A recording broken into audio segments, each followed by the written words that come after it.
Another day, another luto serye na naman tayo mga kananay. So for today's video, samahan niyo ako magluto ng beef broccoli. At request nga to ng aking isang anak na magluto naman daw ako ng beef broccoli. At hindi ko nga alam ba't hindi siya kumakain pagka beef nilaga ang niluluto ko. Kumakain naman siya, pero yung gulay at sabaw lang. Pero hindi niya talaga kinakain yung karne ng baka. Hindi ko alam kung bakit. Ayaw niya daw ng lasa ng beef pagka nilaga. Pero pag mga ganitong luto or kaldereta, gustong gusto niya. Ang dami niya pang nakakain. Anyway, balik na nga tayo sa aking niluluto. Nagisa lang ako ng bawang sibuyas sa butter at igigisa din natin dyan ang broccoli. Igigisa lang muna natin yan para mas masarap at hindi mawala yung sustansya ng broccoli. Kasi ang broccoli, pag nasobrahan ng luto, nawawala na yung sustansya niya. Habang ginigisa ko nga yan, naglagay na din ako ng paminta at magic sarap. Pag okay na yan, medyo half cook na, pwede mo nang tanggalin. Same pan, doon mo nalutuin yung ating beef. Oo nga pala, minarinate ko na yan sa soy sauce, paminta, at konting magic sarap. Para naman nanunuot na yung lasa ng ating beef. At nilagyan ko nga lang yan ng konting prime water. Dahil palalambutin natin ang ating beef. At hayaan mo nga lang yan kumulo ng kumulo. Pag okay na, kumuha ka ng isa at tignan mo kung malambot na.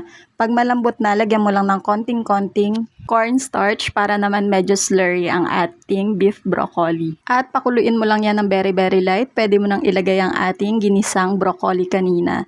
Mix mo lang yan ng konti, tikman mo at pag okay na, kumain na tayo!